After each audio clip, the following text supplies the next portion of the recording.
සංකල්පය සංකීර්ණ නමුත් නිර්මාණය සරල වූ වාස්තු විද්‍යාත්මක ක්‍රමෝපායන් මනාව සංකලනය වූ සුන්දර කැදැල්ලක්. අද සිරස කැදැල්ලෙන්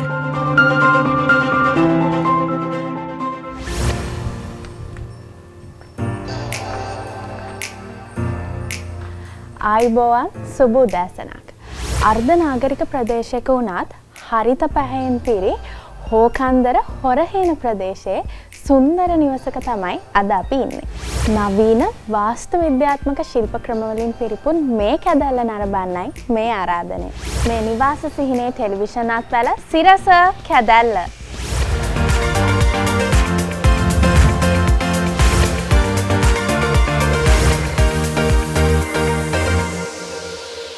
මේ කැදැල්ලේ නිර්මාණ ශිල්පිනිය තමයි වරලත් වාස්තු විද්‍යාඥ චතුරිකා කුලසිංහ.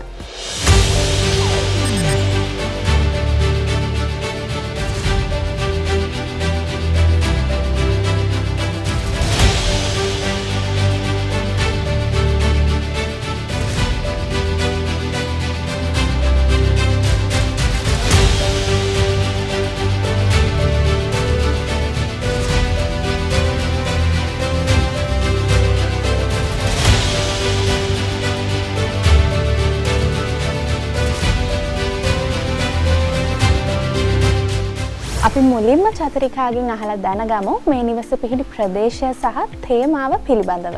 අපි මුලින්ම මේ ප්‍රොජෙක්ට් එක කරපු ප්‍රදේශය ගැන කතා කරමු.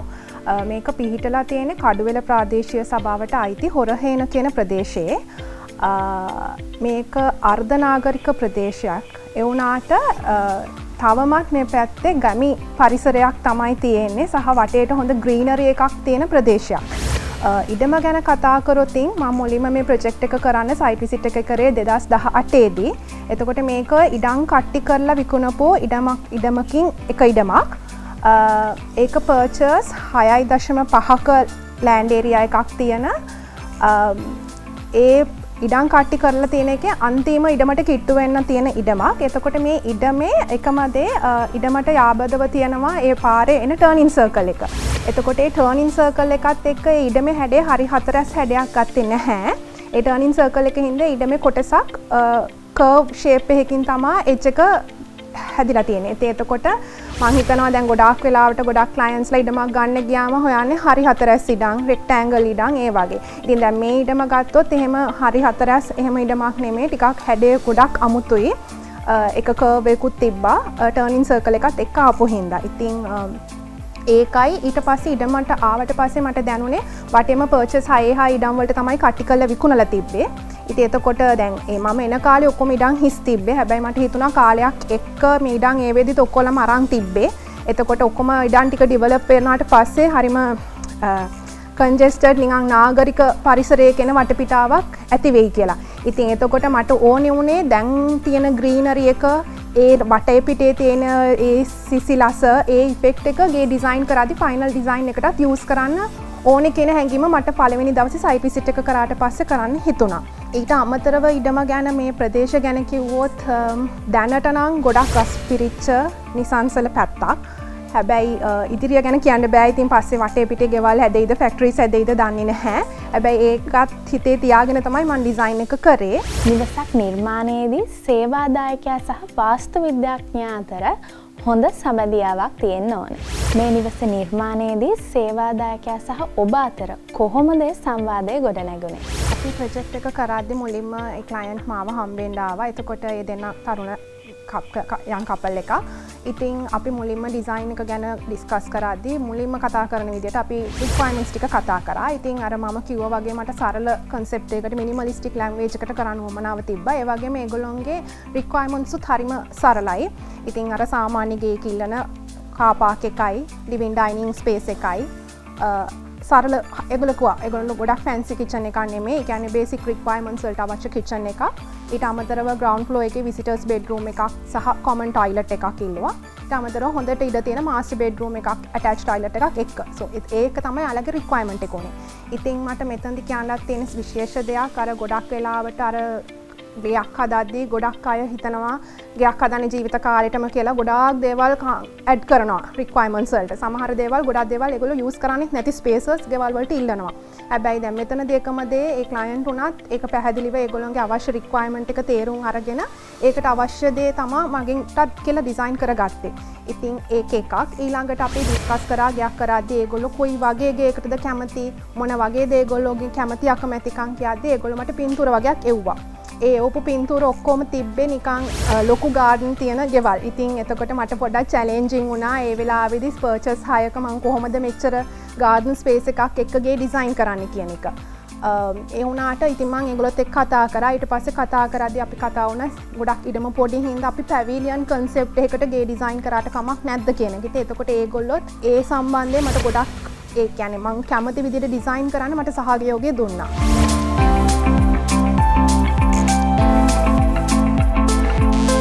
ලස්සන කැදැල්ලේ පිටත නිමාව ගැනයි දැන් අපි කතා කරන්නේ. අපි මේ නිවසේ පිටත එලිවේෂන් එක ගැන කතා කරොතින් ඇතම කියන්න මම මේ ප්‍රොජෙක්ට් එක කරද්දී මේන්ලි මගේ ෆෝකස් එක තිබ්බේ ගේ ඇතුළ ගැන වැඩි අවධානය යොමු කරන්න. ඒ කියන්නේ මට ඕන උනේ ඒ ක්ලයන්ට්ගේ රික්වයර්මන්ට්ස් එක්ක මේ ඉඩමේ තිබ්බ චැලෙන්ජස් එක්ක ඒ ක්ලයන්ට් ගොඩක් ගේ ඇතුලේ ජීවත් වෙද්දී සුව පහසුව දැනෙන ගයක් ඩිසයින් කරන එක තමයි මගේ මේන් අයිඩියා එක තිබ්බේ. මම එතකොට ඒ අදහසත් එක්ක ගෙදර එලිවේෂන් එක ගොඩාක් ලස්සන කරන්න ඒක ෆෝකස් කරලා නෙමෙයි මේ ඩිසයින් එක පටන් ගත්තේ. මට වැඩිපුරම අවධානය යොමු කරන්න ඕන උනේ ගේ ඇතුළ ස්පේසස් ක්ලයන්ට් ගොඩාක් කම්ෆර්ටබල් විදිහට ඩිසයින් කරන්න. ඉතින් එතකොට ඒකට තමයි මම ප්‍රයොරිටි දීලා ගේ ඩිසයින් කරේ. එතකොට ඒකත් එක්ක ආපු හැඩතලත් එක්ක තමයි මම මේ ගෙදර එලිවේෂන් එක ඩිසයින් කරේ. එතකොට ඒක සෙකන්ඩරි දෙයක් විදිහට තමයි මම ඒක පස්සේ ඩිවලොප් කරපු දෙයක්. එතකොට ඒ ඇතුලේ අවකාශයට අවශ්‍ය ලයිටිං එන විදිය, ඊට පස්සේ ඒකට අවශ්‍ය මැටීරියල්, ඒකට පාවිච්චි කරපු එක එක කලර්ස් ඒකත් එක්ක තමයි පස්සේ තමයි සෙකන්ඩරි එකක් විදිහට මම එලිවේෂන් එක ඩිවලොප් කරලා තියෙන්නේ මේ ප්‍රොජෙක්ට් එකේ.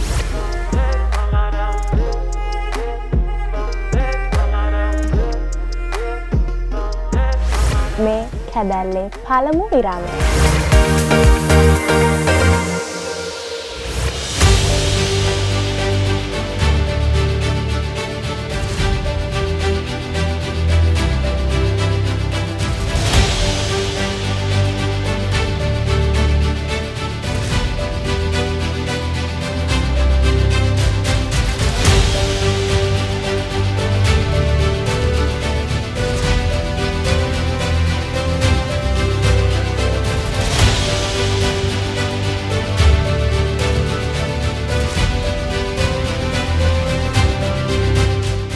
විරාමෙන් පස්සේ නැවතත් අපි කැදැල්ල එක්ක.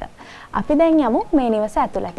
ඇතුළත අවකාශ කොහොමද ස්ථානගත කරලා තියෙන්නේ කියලා අපි චතුරිකාගෙන් අහලා දැනගමු.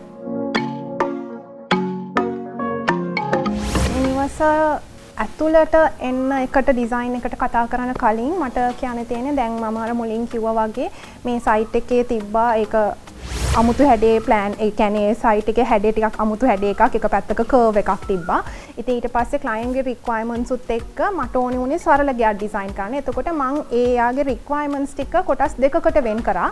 එකක් තමයි ප්‍රයිවට් ඒරියා සහ මේ කියන්නේ ප්‍රිවසි වැඩි ඕනේ නැති අනිත් ඇක්ටිවිටීස් ටික ගෙදර වෙන් කරා. එතකොට ඇත්තටම ගෙදර ලිවිං ඩයිනින් කියන ස්පේස් එක ඒ කියන්නේ හැමෝම වැඩි හරියක් සෙනඟ ගැවසෙන නිතරම යූස් වෙන තැනයි. ඉතින් මට ඒකට වැඩිය එක ප්‍රිවසි ඕන තැනක් නෙමෙයි.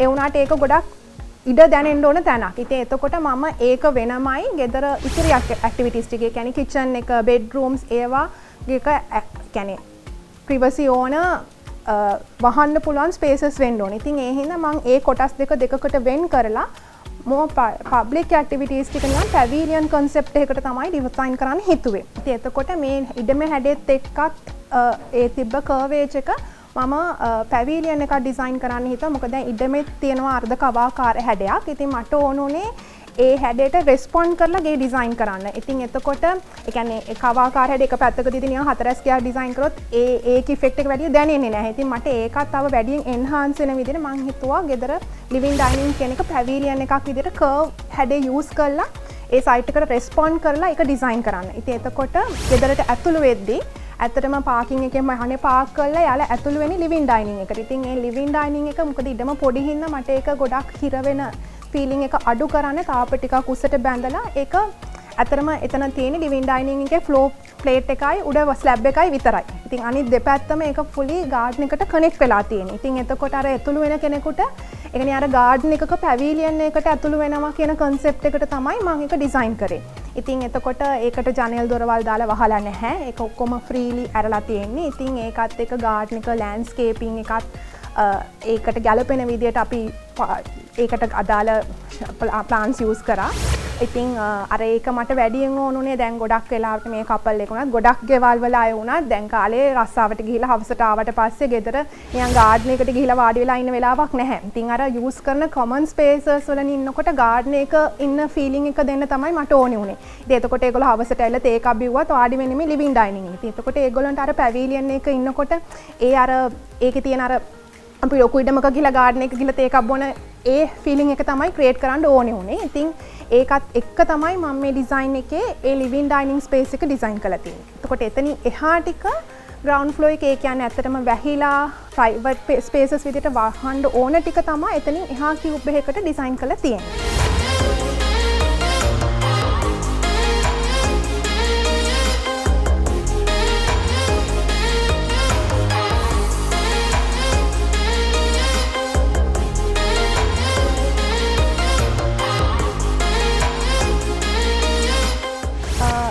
ලිවිං ඩයිනින් ඒ පැවිලියන් ස්පේස් එකකින් ඇතුළු වුණාට පස්සේ ඊළඟට ග්‍රවුන්ඩ් ෆ්ලෝ එකේ අනිත් ඇක්ටිවිටීස් වෙලා තිබි කිචන් එකක්, විසිටර්ස් රූම් එකයි, විසිටර්ස් টয়ලට් එකයි.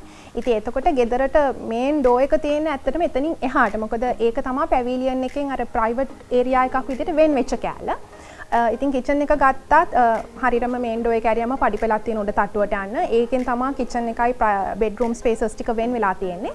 කිචන් එකත් ගත්තොත් දිග පල්ල ගත්තොත් ඇත්තටම ගොඩාක් ලොකු ඉඩක් නැහැ එතන. ඉතින් එතකොට එතනදි මම ක්‍රියේට් කරලා තියෙන්නේ ඒක ඉඩ මදි ගතිය දැනෙන එක අඩු වෙන්න කිචන් එක පැත්තක් ඉඩමේ බෑක් යාඩ් එකට ඕපන් වෙනවා. ඉතින් ඒ හින්දා එතනට ලොකු ෆ්‍රෙන්ච් වින්ඩෝස් දාලා තියෙනවා. ඉතින් එතකොට ඇත්තටම වැඩක් කරද්දී ඒ ටික ඇරියාම සහ එතනින් එන ලයිට් උයි වෙන්ටිලේෂන් හොඳට එන හින්දා ඒ ස්පේස් එකේ තියෙන අර හිර වෙච්ච ගතිය දැනෙන්නේ නැහැ. ඒකයි පඩිපෙළ යට ස්පේස් එකත් කිචන් එක අපිට යූස් කරලා තියෙනවා. මොකද ඒක අපතේ යවන්නේ නැතුව මේ වගේ පොඩි ඉඩක.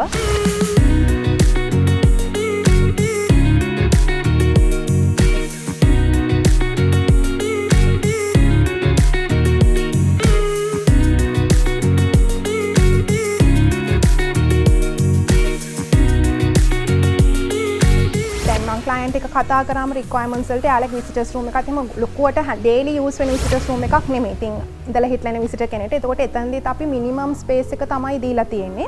හැබැයි ඒ විසිටර්ස් රූම් එකටත් එයාටම කියලා ප්‍රයිවට් පොඩි ගාඩන් එකක් ක්‍රියේට් කරලා තියෙනවා. මේ පොඩි ඉඩ වුණාට එතකොට එයාට වෙනමම පොඩි ප්‍රයිවට් ස්පේස් එකක් තියෙනවා. වොෂ්රූම් එකත් එහෙමයි.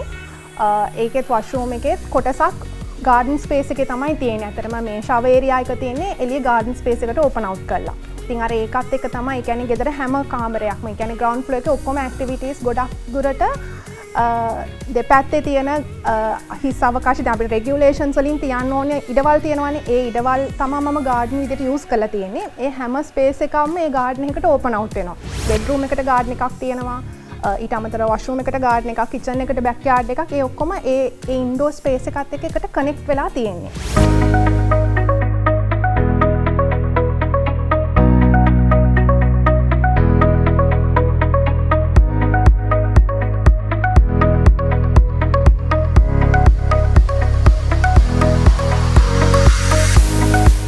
මේ නිවසේ වර්ණ භාවිතය ගැනයි දැන් අපි කතා කරන්නේ. මේ ප්‍රොජෙක්ට් එකේදී මම වර්ණ භාවිතය ගැන කතා කරොතින් මට ඇත්තටම ඩිසයින් එකේදී හැම විශේෂ වර්ණයක් භාවිතා කරන්න අවශ්‍ය වුණේ නැහැ. ගෙදර ඇත්තටම බිත්ති වලට මට පාවිච්චි කරන්න ඕනේ සුදු පාට සහ ටිකක් ලයිට් කලර් එකක්. මොකද ගේ ගොඩක් ඉඩ තියෙන තැනක් නෙමෙයි. ඉතින් ඒ ස්පේෂස් බව එන්න ගොඩක් අඳුරු වර්ණ වලට යන්න හිතුවේ නැහැ. ඉතින් ගොඩක් බිත්ති සුදු පාට. ඊට අමතරව පොළොවට යූස් කරලා තියෙන ටයිටේනියම් කලර් එක. ඒ ටයිටේනියම් කලර් එකත් ඒ කියන්නේ අපි කලර් පිග්මන්ට්ස් දාන්නේ නැතුව ඒ සිමෙන්ති පාටම තමයි එන්හාන්ස් කරේ. ඊට අමතරව අර රස්ටික් ෆිනිෂර්ස් ඕනේ වෙච්ච හින්දා අපි එක්ස්පෝස් බ්‍රික් වෝල්ස් යූස් කරලා තියෙනවා. ඉතින් මං මේ ගෙදර කලර්ස් විදිහට ඇත්තටම තියෙන්නේ ඒ යූස් කරපු මෙටීරියල් එකේ කලර් එක විතරයි. ඊට අමතරව මට කලර් එකක් කියලා ගන්න ඕනේ අපි කරන ලෑන්ඩ්ස්කේපින් එකෙන් එන කලර් එක සහ අපි ෆර්නිචර් හරි කර්ටන් එකක් හරි දානවා නම් ඒ කලර්ස් ටික තමයි වෙනම හයිලයිට් කරන්න ඕනේ. ප්‍රොජෙක්ට් එකේ එහෙම කලර් එකක් හයිලයිට් කරේ නෑ. අර එකම දේ ක්ලයන්ට් එක කතා කරාම යාලා ටිකක් ඇන්ටික්ස් යූස් කරන්න කැමති සහ ඒගොල්ලෝ ගාව පොඩි ඇන්ටික් කලෙක්ෂන් එකක් තිබ්බා. ඉතින් ඒ හින්දා අපි දොරවල් ජනේල් ඒ කියන්නේ ඇලුමිනියම් ඇරෙන්ඩ යූස් කරපු ඒවා ඇන්ටික් ඒවා යූස් කරා. ඉතින් අර ගෙදර එලිමන්ට් එකක් විදිහට ඒක හයිලයිට් කරන්න ඕනේ හින්දා අපේ ගොඩක් ලොකු ග්‍රීනරි එකක් මේ ඩිසයින් එකේ මම එක්ස්පෙක්ට් කරපු හින්දා ඒ ග්‍රීනරි එකට මැච් වෙන්න අපි ග්‍රීන් කලර් පාවිච්චි කරා අපේ ඇන්ටික් වින්ඩෝස් වලට අර එලිමන්ට්ස් හයිලයිට් කරන්න. ඒ ඇරෙන්ඩ වෙන ගොඩක් අනිත් කලර්ස් තියෙන්නේ ඒ මෙටීරියල් වල ආපු නැචරල් කලර් එකම තමයි.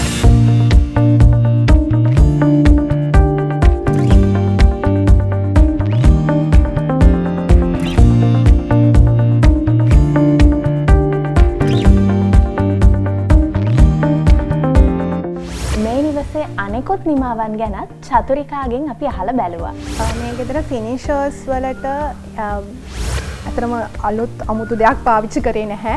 ගොඩක් විට අර ටයිල් නැතුව මොකද හැඩේ අමුතුයි. ඒ හින්දා ටයිල් ගියාම ප්‍රශ්න තියෙනවා. සහ ඒක අර ග්ලොසි ඉෆෙක්ට් එකට ඒ කියන්නේ අර මේ concept එකට ඒක ගැලපෙන්නේ නැහැ. ඉතින් ඔක්කොම ෆ්ලෝ ෆිනිෂර්ස් කරලා තියෙන්නේ ටයිටේනියම් වලින්. ගොඩක් බිත්ති අපි සුදු මැදලා කපරාරු කරපු බිත්ති. ඊට අමතරව අර රස්ටික් ෆිනිෂ් එක ගන්න විතරක් එක්ස්ටර්නල් වෝල්ස් වලට රස්ටික් ඉෆෙක්ට් එක ගන්න මේ එක්ස්පෝස් බ්‍රික් වෝල් එක පාවිච්චි කරා.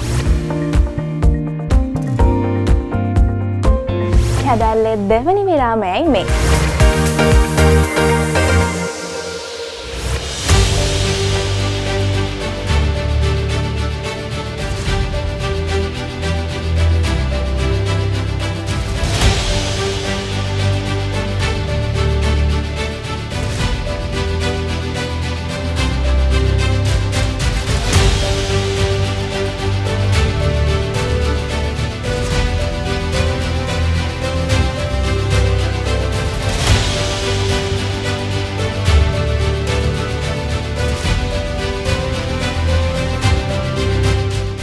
දැන් අපි යමු මේ කැදැල්ලේ ඊළඟ ලෙවල් එකට. ඒ මහලේ අවකාශ කොහොමද ස්ථානගත කරලා තියෙන්නේ කියලා බලන්න.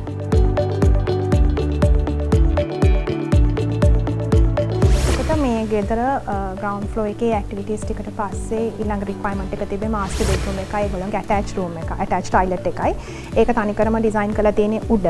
එතකොට කියන්නේ උඩ තට්ටුව තනිකරම ප්‍රයිවට් ඒරියා එකක් විදිහට තමයි මේ ඩිසයින් එකේ ගිහින් තියෙන්නේ. ඒකට පඩිපෙළෙන් ඇතුළු වුණාට පස්සේ තනිකරම ගෙදර යාළගේ ප්‍රයිවට් බෙඩ්රූම් ස්පේස් එක. ඉතින් එතකොට දැන් අර මම ග්‍රවුන්ඩ් ෆ්ලෝ එකේදී ක්‍රියේට් කරපු දෙයක් තිබ්බ අර හැම ස්පේස් එකටම ගාඩන් එකක් ඒක. එතකොට මම උඩදී ගොඩක් වෙලාවට try කරේ දැන් උඩ එයාලට ප්‍රයිවට් ගාඩන් ස්පේස් එකක් නැති හින්දා මම ඒ හින්දා ලිවිං ඩයිනින් එක උඩ ස්පේස් එක ටෙරස් එකක් ඩිසයින් කරා. ඉතින් එතකොට ඒ කියන්නේ උඩ තට්ටුවේ අයටත් ෆ්‍රීලි ඉන්න පුළුවන් අවුට්ඩෝර් ස්පේස් එකක් තියෙන විදියට. ඊට අමතරව ඉතින් පඩිපෙළෙන් ආවට පස්සේ උඩ ප්‍රයිවට් ඒරියා එකකින් ඉඳලා සාමාන්‍යයෙන් ටිපිකලි දකින කාමරයකට වඩා දොරවල් මිති හතරක් තියෙන දොරක් තියෙන කාමරයක් නෙමෙයි. ඒක ටිකක් ඇරිච්ච කාමරයක්.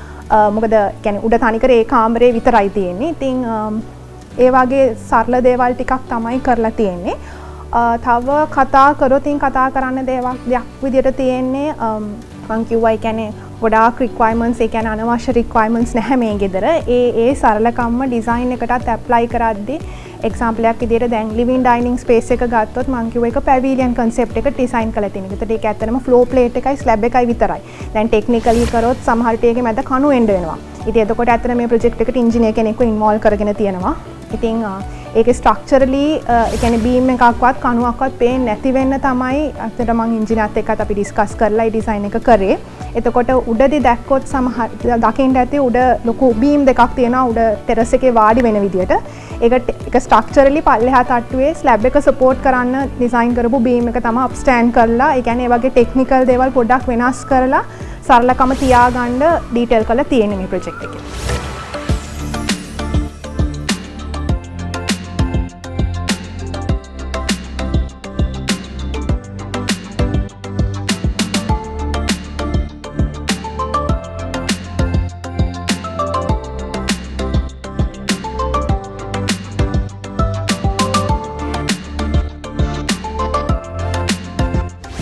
කියන්නේ ගොඩාක් වියදමක් යන එකක් ජීවිතේ ගොඩක් වියදම් කරලා කරන ප්‍රොජෙක්ට් එකක්. ඉතින් ඒක උනත් ගොඩක් දැන් ස්පෙෂලි මේ කාලේ තියෙන බඩුවල ගණන් ඒ ඔක්කොමත් එක ගයක් හදන එක ගොඩක් චැලෙන්ජින්. ඉතින් දැන් එක්සැම්පල් එකක් විතර මේ ගෙදර ගත්තොත් මේ ගෙදර හරිම සරලයි. ඉතින් දැන් ක්ලයන්ට් කෙනෙක් විදිහට අර ගයක් හදද්දි ගොඩාක් ගයක් හදනවා කියලා දේවල් ඇඩ් කරලා ප්‍රොජෙක්ට් එක කොම්ප්ලිකේට් කරගන්නේ නැතුව Tamanට අවශ්‍ය හරිය රික්වයර්මන්ට් එක තේරුම් ගන්න එක හරි වැදගත්. දැන් මේ ගෙදරදී ස්පෙෂලිම Taman ගොල්ලන්ගේ ලයිෆ් ස්ටයිල් එකට අවශ්‍ය රික්වයර්මන්ට් එක ඒගොල්ලෝ තේරුම් අරන් ඒකට තමයි අපි ගොඩක් වෙලාට ඩිසයින් එක කරේ.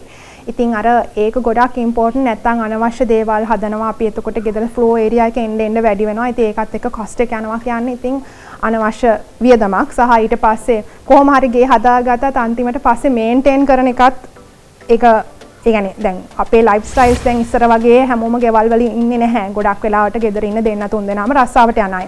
ඉතින් එතකොට මේන්ටේන් කරන ඒවා ගැනත් බලනකොට තමන්ගේ අවශ්‍ය රික්වයර්මන්ට් එක තේරුම් ගන්න එක ලයික් හැම ක්ලයන්ට් කෙනෙක්ටම කියන්න ඕනේ. එතකොට ඒකට ඩිසයින් කරන එක ගොඩක් ඉම්පෝටන්ට්. ඊට අමතරව දැන් අර ලංකාවේ තර හැමතිස්සෙම ගොඩක් අය අර හැමදාම දකින ටිපිකල් ගයක් මේ මැටීරියල්ස් ටික හැමතිස්සෙම යූස් කරන්න බලනවා. ඉතින් අර ඊට වඩා ටිකක් වෙනස් විදියකට හිතන්න පුළුවන් විදියට සමහර වෙලාවට ආකිටෙක්ට්ස් මම දන්නවා වෙනස් විදිය දේවල් ඩිසයින් කරන්න හදනවා. හැබැයි ගොඩක් කටිය ඒක කරන්න කැමති වෙන්නේ නැහැ. ඒකට ඔපචුනිටි එක දෙන්නේ නැහැ ක්ලයන්ට්ස්ලා. ඉතින් අර ඔයාලටත් වෙනසක් තියෙනවා. ඔයාලගේ විවිධම් කරන වියදමටත් ඒක වටිනාකමක් ලැබෙනවා. ඒ වගේ කියන්නේ පොඩ්ඩක් out of box හිතලා වෙන මැටීරියල් එකක් යූස් කරන්න වෙන විදිහේ ඩිසයින් එකක් කරන්න ඔපචුනිටි එකක් දෙන්න. මේ ඒක එකක්. ඊළඟට අමතරව තව කියන්න තියෙන්නේ මේ ෆීල්ඩ් එකේ දැන් ගයක් හදන එක ටිකක් කොම්ප්ලිකේටඩ් වැඩක්. දැන් ඒකෙදි මේකට ඉන්ජිනියර් කෙනෙක්, ආකිටෙක්ට් කෙනෙක්, QS කෙනෙක් වගේ ඉන්වෝල්ව් වෙනවා. ඉතින් ඒගොල්ලන්ගේ ඉන්වෝල්ව්මන්ට් එකත් ගොඩක් දුරට අත්‍යවශ්‍යයි. දැන් එක්සැම්පල් එකක් විදිහට දැන් මේ ගෙදර උනත් ඒ සරලකම තියාගන්න ඉන්ජිනියර් කෙනෙක් ඉන්වෝල්ව් වුණා. ඒකෙදි තමයි මේ ලිවිං ඩයිනින් එකේ කොලම් බීම් පේන්නේ නැත්තේ ඒ සරලකම ආවේ. දැන් ඒක එක විදියක්. ඊට අමතරව දැන් අපි හිතමු ඉන්ජිනියර් කෙනෙක් දැන් මේ දවස්වල කම්බි ගොඩක් ගන්න. දැන් අපි මේ ප්‍රොජෙක්ට් එකට ඉන්ජිනියර් කෙනෙක් ගන්න නැත්නම් මේ ප්‍රොජෙක්ට් එක අලුතෙන් කරන ඕන ගේකට ඉන්ජිනියර් කෙනෙක් ඉන්වෝල්ව් නොවි කොන්ට්‍රැක්ටර් කෙනෙක් දැම්මොත් ඒගොල්ලෝ කම්බි ගොඩක් දාන්න පුළුවන්. එතකොට Taman වියදම් කරන මුදලෙන් උපරිම දේ ඔයගොල්ලෝ ගන්නෙ නැහැ. දැන් ඉන්ජිනියර් කෙනෙක් ඉන්වෝල්ව් වුණා නම් එයාලා එතන weight එක කැල්කියුලේට් කරලා ඒකට අවශ්‍ය ප්‍රමාණයට තමයි කම්බි දාන්නේ. ඉතින් අර ඒ හින්දා ප්‍රොෆෙෂනල්ස්ලා ඒකට ඉන්වෝල්ව් වෙන තරමට ඔයාලට ගන්න පුළුවන් ප්‍රතිඵලය වැඩි.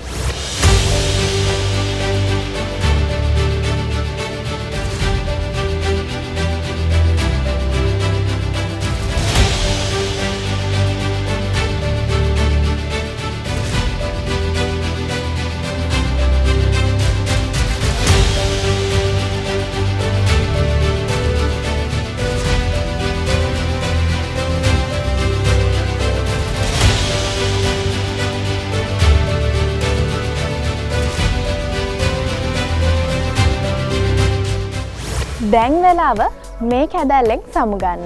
රැඳෙන්න අපිත් එක්කම අපි එනවා ලබන සතියේ තවත් කැදැල්ලක අත්දැකීම් අරගෙන. මේ නිවාස සිහිනේ ටෙලිවිෂන් අත්වැල සිරස කැදැල්ල.